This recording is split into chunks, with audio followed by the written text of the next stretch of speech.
Hi, welcome back to our surprising second episode of Legends of Law. While we did not think this episode would happen, our creative team at Chardcast LLC are very happy that it is. Today we are once again interviewing attorney Richard Allen Burstein, and while we are not delving into his law career, we have an exciting episode today with a lot of great takeaways for those listening. This podcast is going to be centered around hustle culture and what role career and hard work play into living a fulfilling life. This podcast episode was inspired by Kids These Days by Malcolm Harris, and was specifically inspired by the following quote on page 4. It reads, "No one chooses the historical circumstances of their birth." Hustle culture is defined as an environment that emphasizes hard work and long hours as a prerequisite to success, and with Richard being a dual Ivy League lawyer who is a self-proclaimed grinder, yet also has a healthy work-life balance, he was the perfect person to interview. Through this interview, we will touch upon the differences between what led to career success in the 70s and 80s versus today, and attempt to uncover the true formula for success.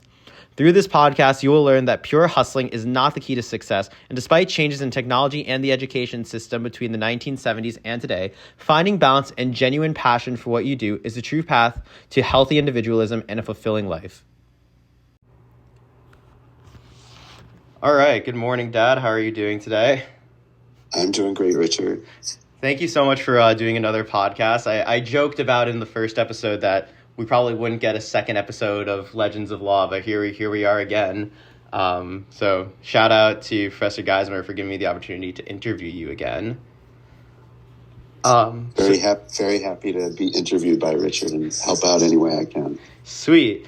So I guess we could just jump right into it. Like I talked about in the little briefing of this is going to be centered around hustle culture because we ended off our last lecture of the class in the 2016 to 2022 era, talking about, how stuff like Uber and the internet has made it possible for people to start their own businesses and not necessarily work the 9 to 5, maybe not do the whole, work hard in high school, work hard in college, get a good job, live out your life with that traditional American lifestyle. So I kind of, with you being someone who does have a really great work ethic, who did do the go to a good high school, go to a good college, get a good job, I kind of want to compare what is inspiring people nowadays and what people are working towards today versus what people work towards that back then, kind of compare the two approaches and kind of just see what we can uncover both about, American history, people in America, and kind of, just compare today versus 50 years ago. So before we start delving into any of that stuff,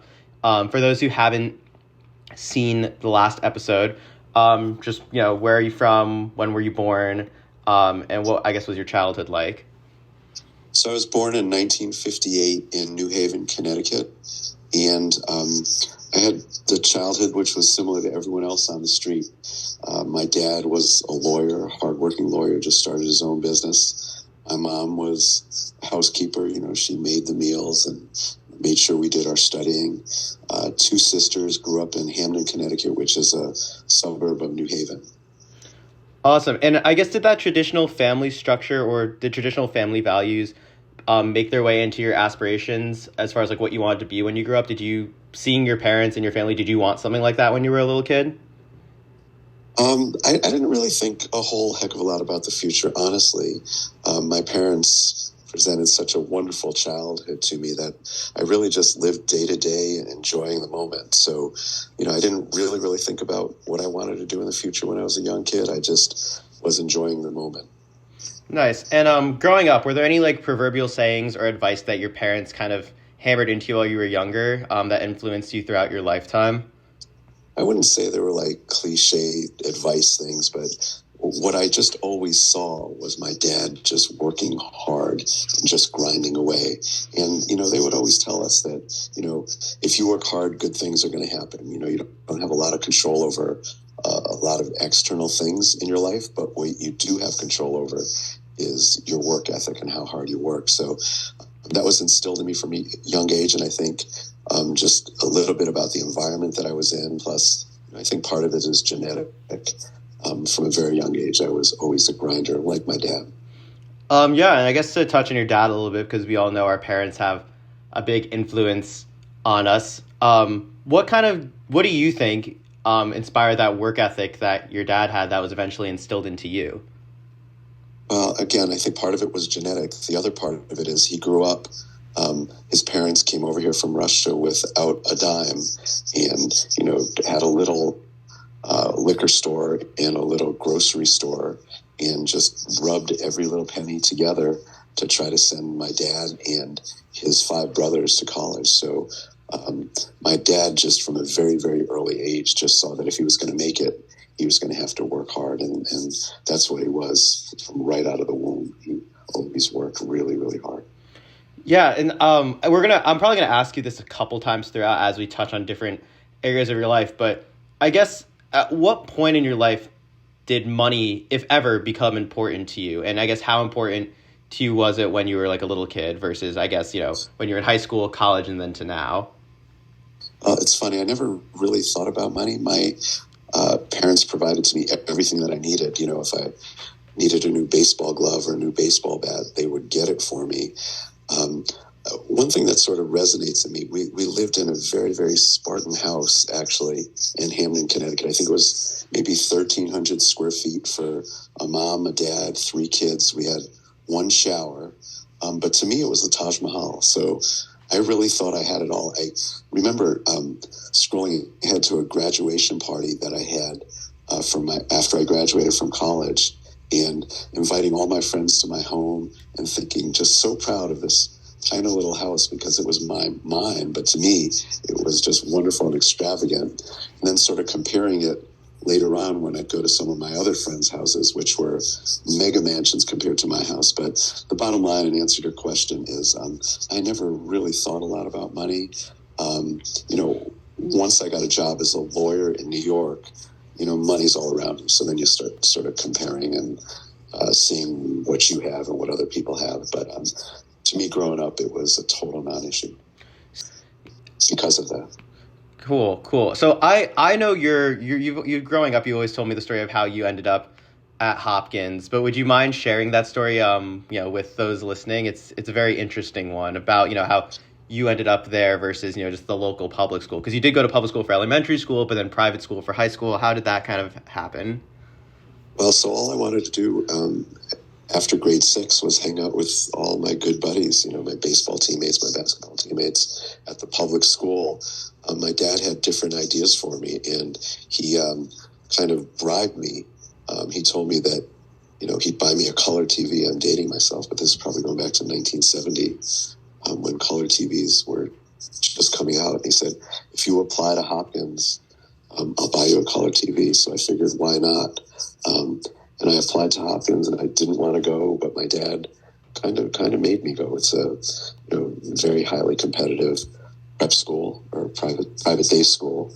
It was all boys. I didn't want to go to a school with all boys, but he bribed me, and I'm saying it jokingly. I'm glad that he did in retrospect, but that was the deal, and that's how I ended up there, against my will, really, but it all worked out for the best. Yes, and this may be a difficult question to answer because maybe you don't know back then, but do you have any idea why it was you specifically who got to go? Because I know you had an older sister and a younger sister, but what made you the child that got to go? Well, I was the only boy. I was the golden child. It was probably a bit of a sexist thing. My dad gave my sisters the opportunity to go to Hopkins. He made me go to Hopkins. So I don't know what it was. I think I was the boy, and I think maybe he saw more potential in me than the girls. But it was an odd thing that they were, Hopkins was all boys, but they had a sister school, so they're called Day Prospect. So he gave my sisters the option to go to Day Prospect. He made me go to Hopkins, but it's just the way it was. So you noticed the dialogue in your house to where your dad said to your sisters, Joy and Jan, would you like to? But they said no, and he was okay. But you said no, and he said no, you don't get to say no. Is that kind of how it went down in a simple way? I think it is, yes. Nice. So now that we've gotten your childhood kind of there, now we're going to talk a little bit about Hopkins. So Hopkins, as you said, was a very competitive private school. I think we've talked about it's probably the oldest high school in the country, or at least one of them. It's almost 400 years old. Did you notice a stark difference, I guess, kind of in, for lack of a better word, the energy or the vibe there as far as academics, the type of kids there? Did you notice a stark difference between public school and Hopkins, or was it just kids were the same, but they were just paying money to go to high school? The kids, came from, parents who were a lot more motivated. A lot of them were, doctors at Yale or professors at Yale that sent their kids there. I mean, the intellectual level was far superior to the public school situation. And you talk about how you had this work ethic. We worked really hard in school. And I probably should have asked this earlier, but were you always like a high achiever, like doing well in school, or was it at Hopkins when you picked that up? Was it maybe like in fifth grade when you picked that up? At what point did you kind of become like a strong academic student? Well, I think always, as I told you before, I called myself a grinder. I worked hard in elementary school and, was probably one of the top kids at the elementary school. At Hopkins, if I have to crystallize the 6 years or so, there were a lot of kids that I think were smarter intellectually than I. But I would work harder than they would, and somehow that would get me to their level and maybe even beyond. But I always wanted to do well. If I had any skill at all, it was time management. Like other kids would mess around during study halls, I would go get all my work done to make sure, that I could go to football practice or baseball practice and not really worry about school. My mom used to joke with me all the time. I used to come home with this really big book bag filled with books at Hopkins every day. I'd never open it. She'd say, well, why aren't you doing your work? And I'd always say, well, I did it at school already. So time management was really always very important to me. And I try to instill that on you kids as well. Yeah, and going off that, did the idea of work hard to get into a good college so you could have a good life and on and on and on, did that cycle of hard work so you could be successful, was that ever relevant to you? Like, was it a means to an end, or did you have like a goal in mind that you wanted to work towards specifically? At Hopkins, of course, by the time you got to 10th, 11th, 12th grade, you're seeing the guys you were on sports teams with going to this school or that school. So it definitely hit your radar screen a bit. But for me, I just loved to work hard and do well. And it was sort of the end in itself. It wasn't like, oh, if I work hard, then I'll get into this school. I didn't think of it that way. The fact of the matter is, if you work hard, then good things will happen. But it was never really thought out that way. Work hard to get into a good college, to get into, a good job and make a lot of money. That was never the thought process. It was always just work hard, enjoy the moment, enjoy baseball practice, and, it'll all lead to a good place without necessarily having some certain goal in mind in terms of school or job or money or any of that kind of stuff. I just didn't think that way. Cool. All right, well, then that concludes kind of the high school portion. And now we're going to delve into the meat and potatoes of this, which is college. So for those who, once again, did not watch the last episode, where did you end up for your undergraduate education? I went to Yale right in my own backyard. Like, my college dorm was a mile and a half away from that wonderful 1,300 square foot house I grew up in. Yeah, one of the portions of the last interview that got a chuckle out of some people was you called Yale the local university. A very, very humble way to refer to it as. But clearly, it's not the easiest place to get into. But quick little trivia question. Can you guess what your class's acceptance rate was versus what the acceptance rate is today? Well, I'm sure it was a lot difficult to get into back then, but a lot easier to get into than it is now. My guess is the acceptance rate when I was there was probably in the low 20s or so, and now it's probably 5% or whatever. So a lot easier to get into back then. And I think a lot of it has to do with, there are kids from all over the country and the world that are applying to a place like Yale now, and I just think there were way fewer applications back then. Yeah, so you pretty much nailed it. It's 5.3% now, and at least from a quick Google search, I'm sure you can go through the archives and find even earlier ones. 1976 was the first class that they recorded acceptance rate for, which was your class, the year entered, and it was 26.4%. Geez, I guess I'm not as smart as I thought I was. I guess it was pretty easy to get into Yale back then. And there were 9,000 only 9,000 total applications. Okay, that's crazy. But and I'm pretty sure in February of that year or whatever, I got my possible back, which made me think, oh, gee, is this really going to work out? But as it turned out, it all worked out for the best. I would suggest to you that the stress levels and the intensity and the lots and lots of essays that you guys have to go through now. It was nothing like that. It seemed hard at the time, but it was much easier than it was, and obviously way less competitive than it is now. But was it still the same? Like you have to write an essay, take the SAT, do an interview. Were all those things still part of the application process? They had some things called achievement tests, which you could take particular subjects, which I guess you have the AP tests or whatever they call them these days for you. Similar kinds of things like that. And I remember doing an interview. I remember doing a tour of the campus, although I probably could have given people tours of the campus. I was so familiar with the campus. But yeah, you had to do all of that. But, it just, the stress levels were nothing near what they are now. I've seen it with you and your brother, and we'll see it with the rest of your siblings. I do remember one essay. I don't remember lots and lots of essays. But it was, relatively stressful, but I don't think anywhere near as stressful as it is now.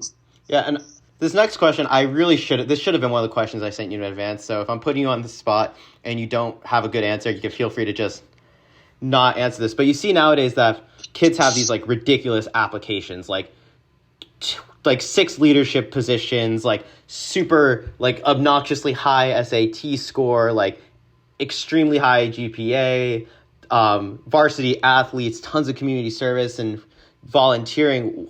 What was your application like?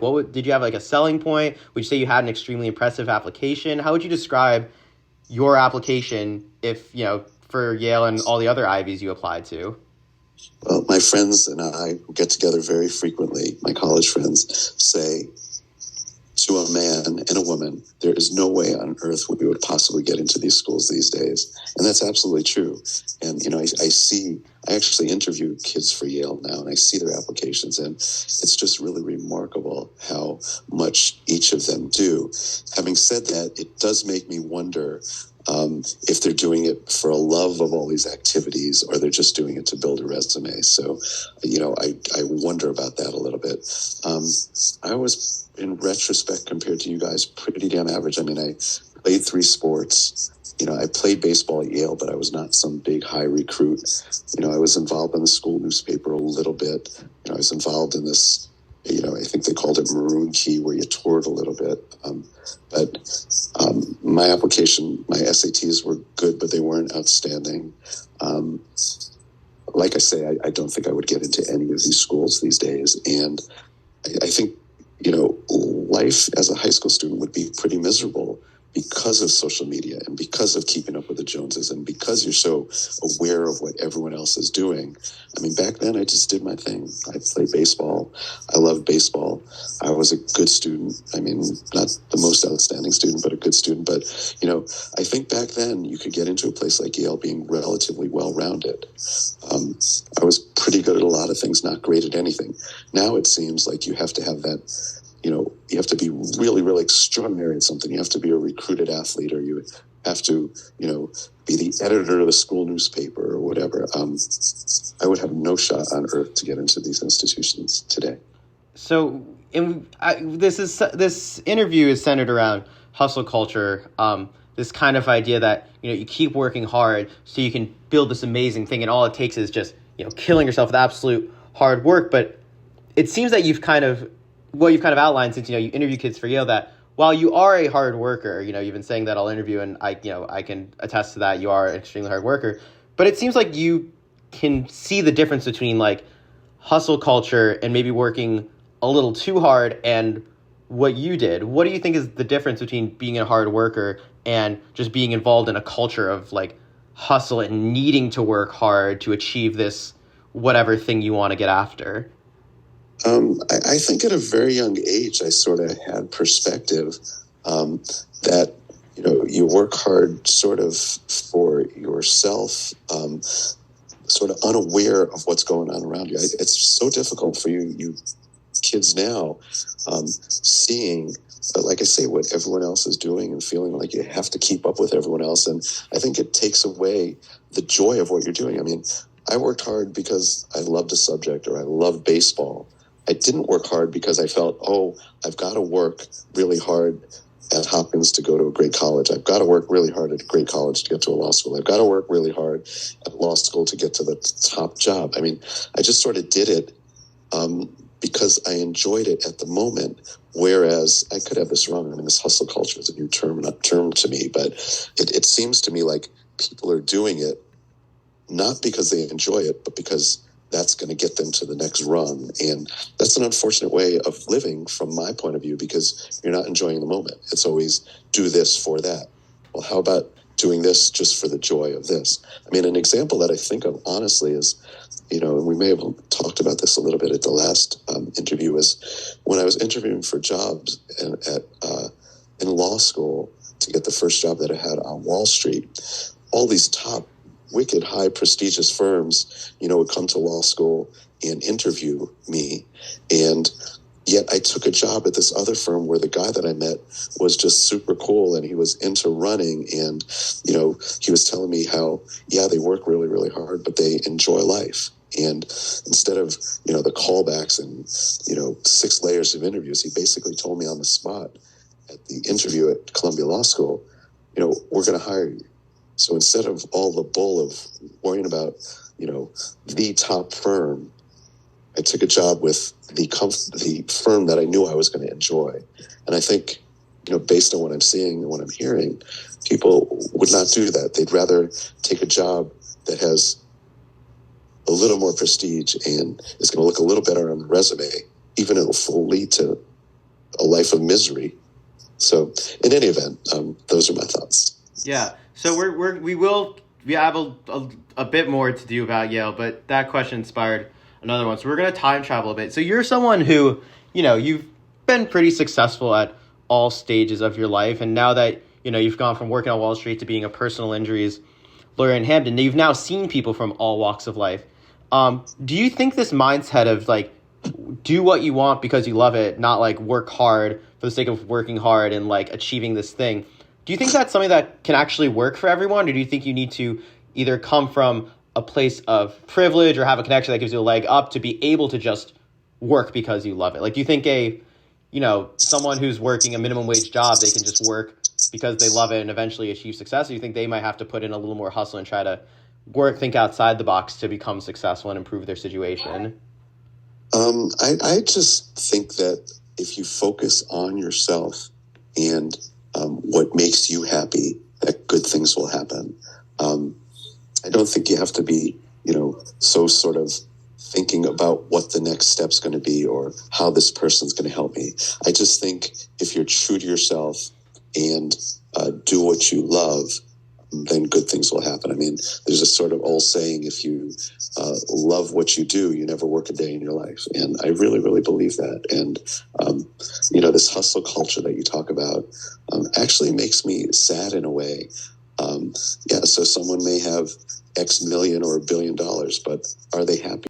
So, yeah, it seems like you're kind of getting at the antidote to this hustle culture and this overworking. And I promise after this question, we will hop back into Yale. But it's true. Like, you think of the multi-billionaire who's, maybe 45 pounds overweight and dangerously unhealthy. And that money doesn't matter if they're not healthy. What hustle culture, at least from my point of view, seems very centered around money. Like, people are hustling to make this money. What role does money play in having that well-rounded, happy, fulfilling life? And how has that role of money changed for you specifically, but also maybe in the greater culture from, 1980 to now in 2022 or 2023?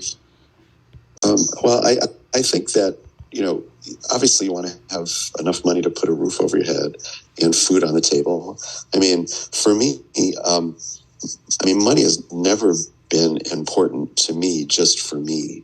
What it has been important for is, to be kind and generous to friends. Now obviously I have a lot of tuitions that I have to pay with you and your siblings. So, I want to make money, but it's never really for me.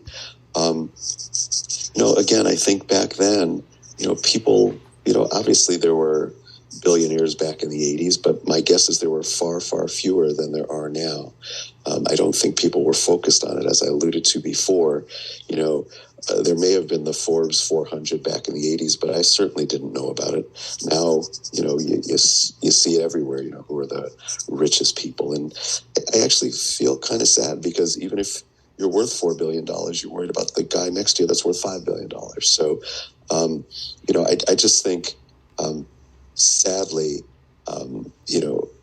money and making money is too much on people's radar screens now, and it was much less so back then. Nice. And which made life easier and more relaxing and wonderful. I mean, I'll tell you, I just spent a weekend or actually a couple of weeks in Asia with two of my college roommates who were wildly successful. And it's always sort of, and they're talking about me. I mean, I've done relatively well, but nothing near them. And, what we talk about is opportunity cost. And, they travel the world and they have houses all over the place. And, we're staying at these, incredible villas in a place called Phuket in Thailand. And, I'm looking like, wow, this is pretty awesome. They're looking at me like, wow, you work for yourself. You do whatever you want, whenever you want. Sometimes when you're in that sort of really, really high echelon, he's got investors that he's got to report to all the time. And, he wasn't always able to go to his kids' soccer games because he had this business deal or that business deal that they had to take care of. So, what I would suggest is, the proper balance is really, really great, Yeah, and that's great. And I'm sorry for that super epic tangent. You're just such an interesting guy, and you just have like so many amazing stories that it's hard not to ask these questions. So we are going to, unfortunately, time travel back 40-ish years to Yale, because I do have some college questions that I do need to ask. And I don't know how involved you were or like how much you were observing Yale or just the general college landscape in the 80s and 90s, but this has been a big thing we talked about in the class. What role do you think the internet played in affecting students, universities, jobs, etc., when it first came out? And do you think the internet plays any role in, like, the evolution of the hard work culture? Because, back in the 1970s, while the acceptance rate was higher, Yale was still one of the top schools in the world, and it still is now. But do you think the internet played a role in kind of morphing it from this, rah-rah place to this less rah-rah place? I think so. I mean, it's inescapable when you're, seeing what jobs everyone's getting and how much money people are making, and that whole sort of wanting to keep up with everyone. It's inescapable. I mean, on the plus side, way back when, if we wanted to get a group together, we'd have to call Johnny and Susie and Timmy and Tammy and make sure everyone got together for a club meeting. Now you send a text to everyone. So, of course, there are benefits of technology, but the downside of it is, I think it kills a lot of the joy and just makes everyone try to run with the pack and keeping up with the pack instead of just enjoying the moment. And, I will tell you, it's very cliche, but I hope you're listening to this, Richard, but college is the best 4 years of your life. Well, yeah, it really, really is. And why rush it and why worry about the following 4 years instead of just enjoying the 4 years that you're in? Yeah, and I want to talk about kind of like that best 4 years of your life. So, I'm sure you were just the world's biggest party animal back in the day, but I feel like nowadays, kids do still party, but some are reluctant to do so because it could affect, their hard work. How big was the community of kids at Yale, would you say, who, really just didn't want to party because they were afraid that it would affect their work and their performance, and they would rather just focus and study and, not waste, quote unquote, waste their time doing all that partying stuff that won't help them in the future? I'm going to say that I wasn't the biggest party animal in the world, Richard, but I did have my day. And there's not a person that I could think of that didn't enjoy having fun and, partying, whatever that might mean in their own eyes. And I really do sort of agree with you that kids these days, some, are too worried about, their grades or being in the library. I would suggest to you that if they would take the big picture and look at the big picture, the it's more about what grade you get on your economics exam. That's not what's going to resonate in your future. The relationships, I've always said life is all about relationships. Relationships and the bonds that you might make, having a beer or going to a keg party are far more important than studying that extra hour. But I'm not sure people see that these days. Yeah, and I wanna kind of ask you about this because I think this specific question that I'm about to ask you can be the most beneficial for those, especially college students listening, because I think I know the answer to it, but I could be wrong. You still managed to do really well, but you also made these really amazing friends, and you also seem to have a lot of fun. What was your day-to-day life like? How were you able to do well enough in your classes, obviously, to get into Columbia Law School, for those who didn't watch the last episode, but also make these amazing friends and have these amazing experiences? How are you able to do it all? I think a lot of it is what I alluded to previously. I was really, really great at time management, but all my friends were the same as me in terms of getting their work done. And, but friendship would always trump all. Like, I never found myself in a situation on a Friday night, do I study or do I go out and party? And the reason why is because if I knew I wanted to party on Friday, on Thursday, I would make sure I'd get it done. Or I'd have some free time on Friday during the day, I'd get it done. So it's all about just sort of planning ahead and realizing, well, this is something I want to do and it's really important.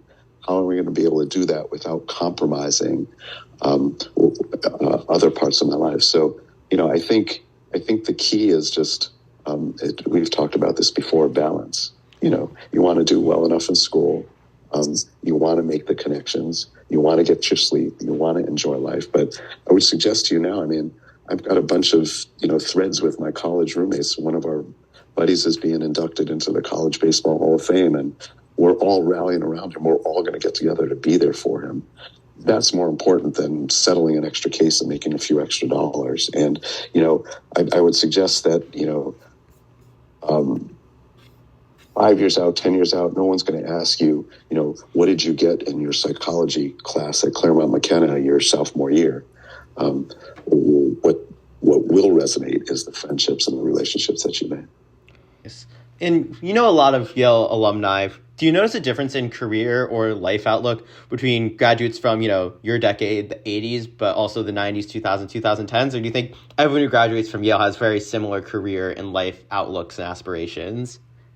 I think everyone wants to be happy and, find their niche. What I will tell you, what I've really, really seen is, back in the day, my friends, I had 7 roommates, 6 of us went to law school, all different careers beyond law school, not necessarily lawyers, but, people seem to want to go to law school or want to go to med school or want to go to business school or get a job on Wall Street or, get a PhD and whatever. And it seems to me that many of them, sort of had their eye on the ball and that's what they did.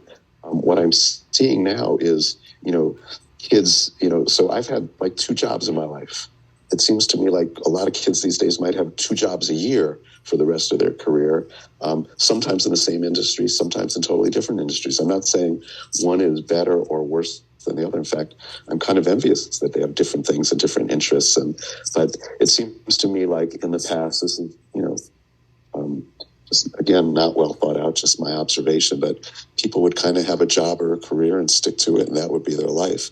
Now, I don't think it's uncommon at all for people to switch jobs and switch careers many times over the course of their lifetime. Yeah, don't sell yourself short. I heard you were an amazing burger flipper and ice cream shop manager back in the day.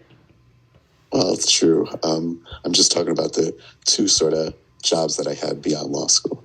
Do you think those type of jobs growing up are important? Do you think, because I feel like nowadays kids are so focused on getting to college, they might not do that 10 to 15 hour job week at the local ice cream store or at the local, burger joint. Do you think there's value in those types of jobs for high school students? Totally. I think it's really, really great, to make a little money for yourself. But beyond the money, and much more important than money is, to learn how a business is run and to be totally on the bottom rung and, throwing out the garbage and washing the dishes and being behind a grill.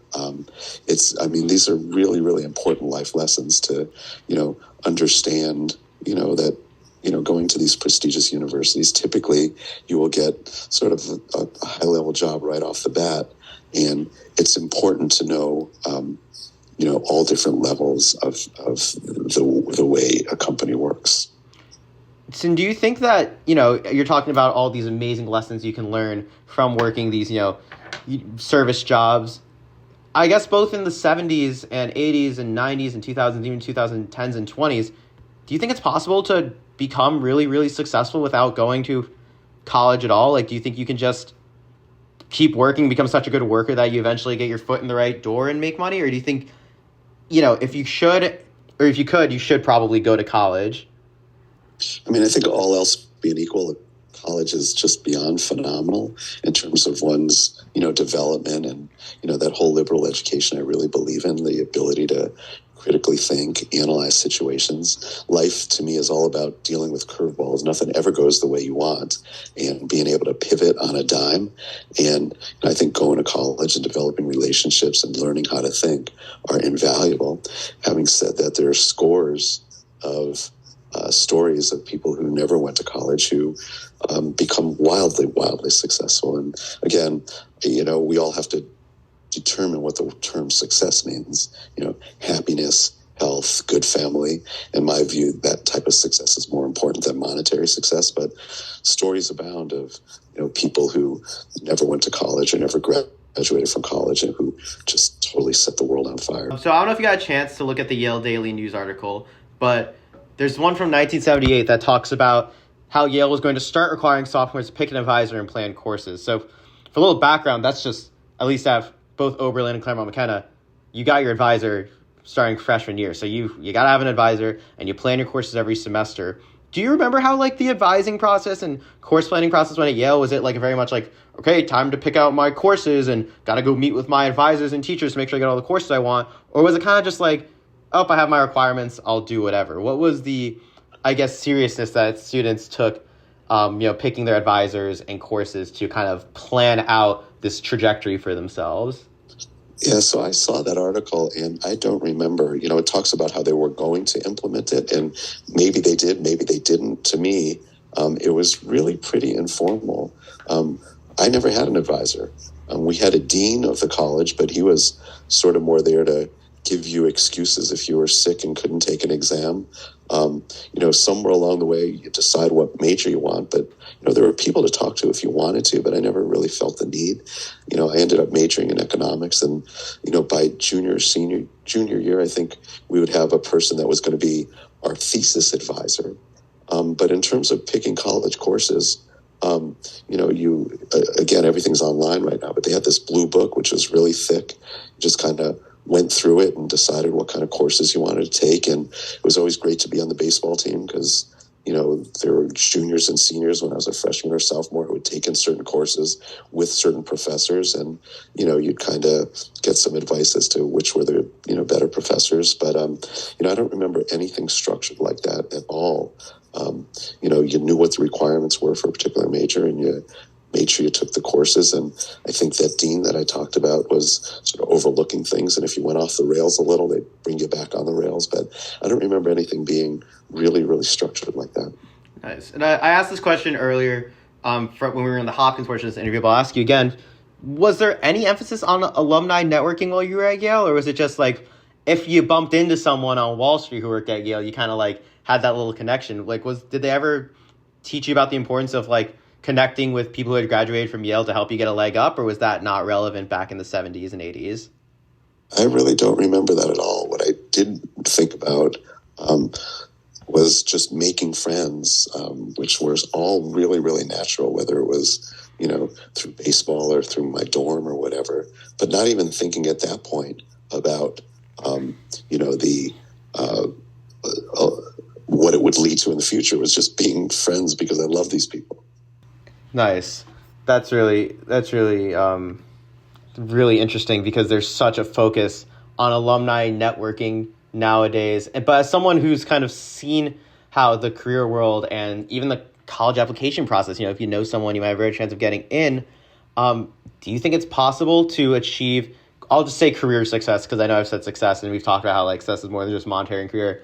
think it's possible to achieve career success without any sort of connection? Like, can you do it all on your own nowadays with just hard work and determination and just being a nice person? Or do you think you might need to know someone to really reach those lofty aspirations? I think that knowing someone certainly can help, but clearly on your own, you can do it. I mean, and in fact, I used to interview people at my old law firm. I interview these kids at Yale Law School. I mean, it's actually much, much more impressive, if you read a resume from a kid who's just doing it on his own, as opposed to because his Uncle Johnny is giving him the leg up. So, I mean, it might be a little harder and a little more legwork to do it without connections, but of course it can be done. And, just have to have that sort of never say die attitude. And just because 12 people tell you no or don't give you that interview, you got to keep trying for that 13th. Yes, and in hustle culture, when it's about working hard to get that amazing job, and it seems that, we've kind of established that meeting people is important, but maybe alumni networking is important. What role does emotional intelligence and interpersonal skills play in someone's, I guess, both monetary and career success, but also just general life success? And do you think those are things that can be taught and learned, or you kind of just got it or you don't, or you have to just, trial and error? How important are interpersonal skills, and do you think someone can get really good at them? I think interpersonal skills totally trump all. I'll just give you an example. Your little sister, we just went on an interview to, she's applying to prep schools, and, her grades are not the best. The head of admissions absolutely fell in love with her. She is so kind. This is your sister. So kind and so sweet and so charming. And I think interpersonal skills are absolutely everything. When I used to interview at this old law firm, that Wall Street law firm, I would have resumes in front of me. I wouldn't even look at the resume because I didn't really care where they went to school. I didn't really care what their prior job history was. Is this person a person that I would want to work with? That's what mattered. So if you're good with people and come across as, hardworking, sincere, someone who will be a good teammate, that's it. That's more important than anything from my point of view. Nice. And today there's this new culture as far as breaking away from the 9 to 5 and creating your own schedule and having that financial freedom to where you only have to work 20 hours a week and make $1 million a year. Was this even an idea in the 70s and 80s? Did people aspire not to work the 9 to 5? It was not even an idea. It's totally 100% new. We're working from home. For sure, there were some entrepreneurs back then, but the people I was with, more traditional stuff, go to graduate school, go to professional school, get a typical job on Wall Street, get a PhD kind of thing, like these thinking out of the box possibilities, which are very, very real these days, were non-existent back then. I think we've kind of gotten past the Yale bits, and now we're just going to end off with a couple big picture questions. I really appreciate you with this interview so far. It's been awesome. So as a father, do you notice a difference in what your kids, or maybe even the kids of other parents, care about career-wise versus what you cared about back when you were an 18 to 21-year-old? I think that my parents were just super chill. They never put pressure on me to, apply to this school, apply to that school, or become a lawyer, try something else. It was just, they trusted that I was sort of a hardworking, good kid and that everything would work out. It's actually sort of horrifying what I see these days with parents micromanaging every aspect of kids' lives with, putting them in hockey school or this sport or, this musical instrument when the kids hate it. So I just think parents hover way too much. Parents micromanage way too much. I hope I've been a good parent and not done that for you guys and just given you your freedom to do whatever you would like. But I think there is so much more pressure on kids these days to, get the college scholarship or, go to this school or that school. And, my opinion on that is for what? When all is said and done, it really doesn't matter if you go to this school or that school or major in this or that. It's kind of in the genes. It's all sort of going to work out. And honestly, I fight this, but I think a lot of parents are kind of living vicariously through their children, and it makes me sad. Nice. So I guess before I ask my last question, you think that maybe hustle culture isn't the right thing to have nowadays, but more of a culture of finding what you genuinely love and finding the people you genuinely love and then working hard towards those things. And that's where you should really devote your effort. Is that correct? I think so, and focusing on enjoying the moment and not, if I do A, then I'll get B, and if I do B, then I'll get C.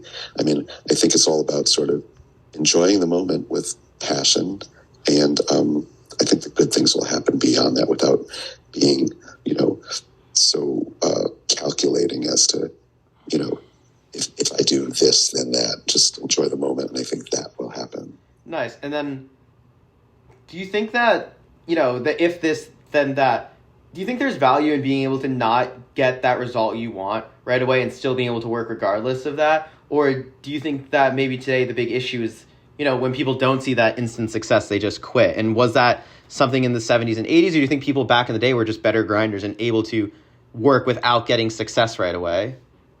I think failure is the best thing in the world for people because that's how you learn.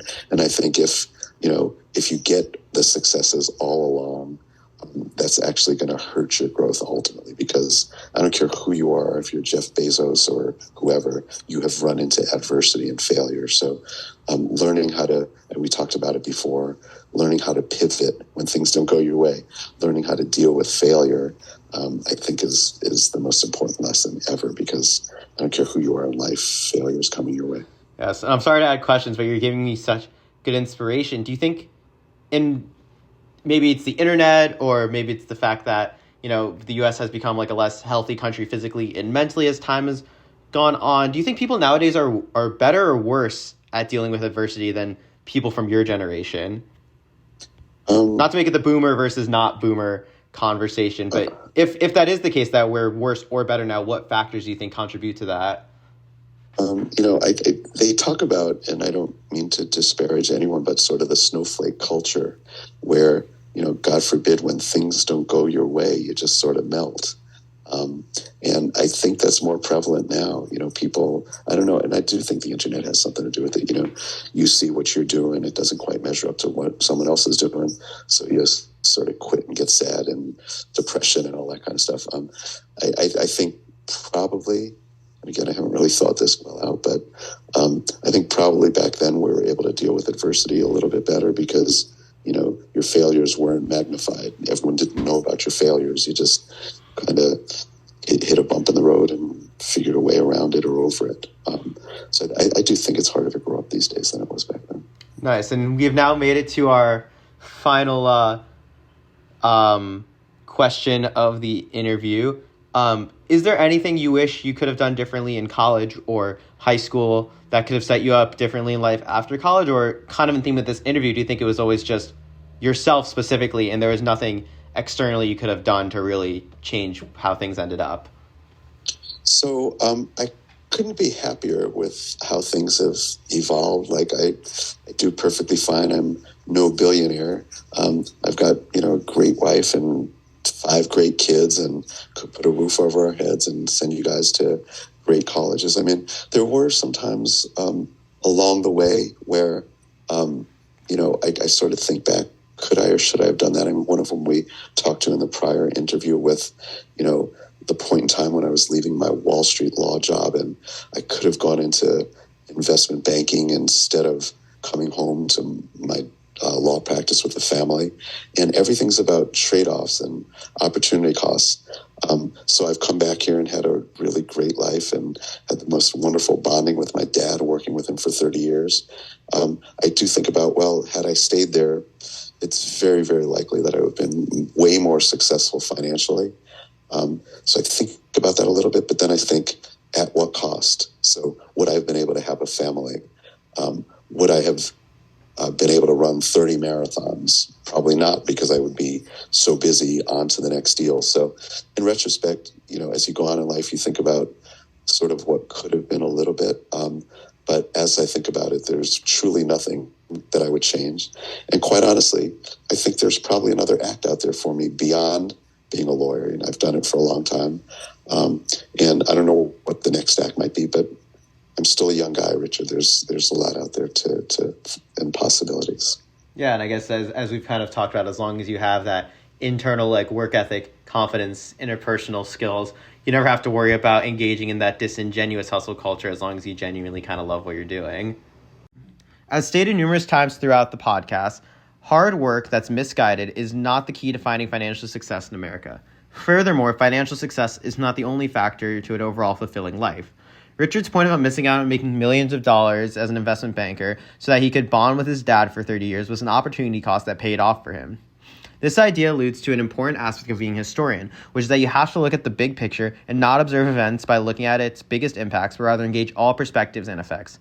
For example, while traditional family values can be controversial and outdated in the minds of some, to my dad, they weren't. He dictated the majority of his life around the importance of family. From this, we can learn that some aspects of movements can be believed in without believing in the entirety, and it's important to understand that everyone thinks differently. To some, finance is everything, and making $100 million is truly important. To others, maximizing family time is more important. And that is the true antidote to hustle culture and misguided individualism. It's okay to hustle and work hard and self-actualize and become that best version of yourself, but it's important to know what you are working towards and what that final version of yourself looks like. Thank you guys so much for listening. It was an honor making this podcast and working with my dad. Have a great day.